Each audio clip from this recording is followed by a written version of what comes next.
Is national security taking a backseat to President Trump's personal foreign policy agenda? In the past, the president has raised eyebrows, trusting the word of dictators over his intelligence agencies.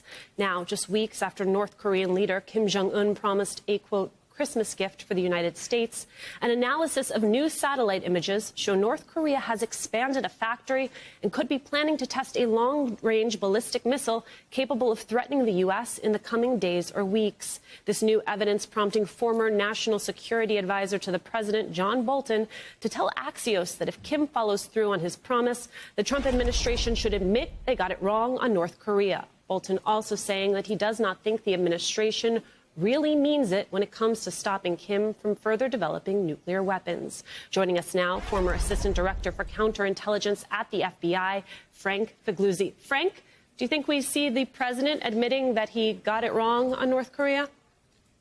Alicia, don't hold your breath on that. Track record on the president admitting he's wrong is zero.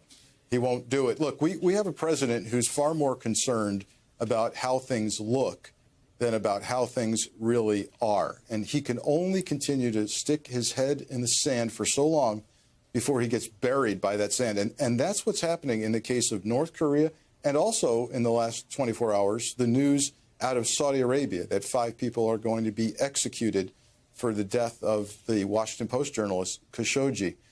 Those people were simply following out the orders of their crown prince. And now the crown prince is ordering them executed. All of this ties together because the president doesn't want to hear from his intelligence community. He doesn't want to hear from our allies and their intelligence services that, in fact, North Korea, in their case, is continuing their nuclear program, is continuing to deliver develop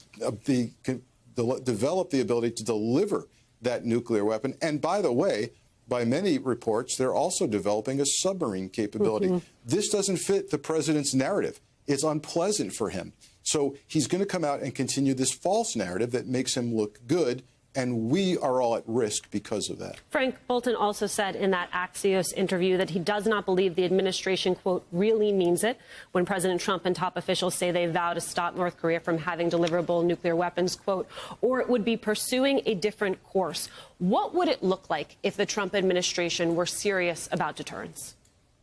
Well, one thing we could do is absolutely step up sanctions, but also get into military blockades.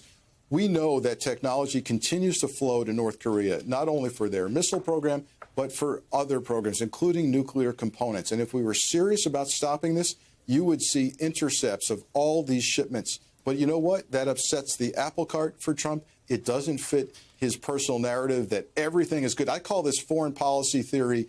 Don't look here, nothing to see. Look away. Everything's great, nothing to see here. If we start setting up ships and blockades, things look bad. He looks wrong. Same for Saudi Arabia and the death of Khashoggi.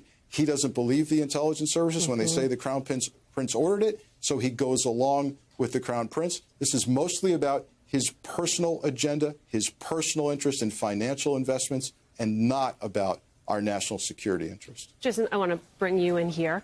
When you have John Bolton laying this type of hit on the president, does that actually change the contours of this debate at all? I don't think it changes the contours of the debate publicly, but it will change them privately. Look, John Bolton has always been much more hawkish in a lot of different areas in this administration. It's one of the reasons he's no longer in the administration. But he is speaking for some people who are still in this White House. He is speaking for some people who are still in our military-industrial complex, who is like, look, this sort of personal relationship, handshake, pinky swear that you're doing, President Trump, is not really working when it comes to our national security. So I think this is going to get a lot of voices chattering within the White House. I don't know if that's going to change the president's behavior, but it certainly has riled up a bunch of people.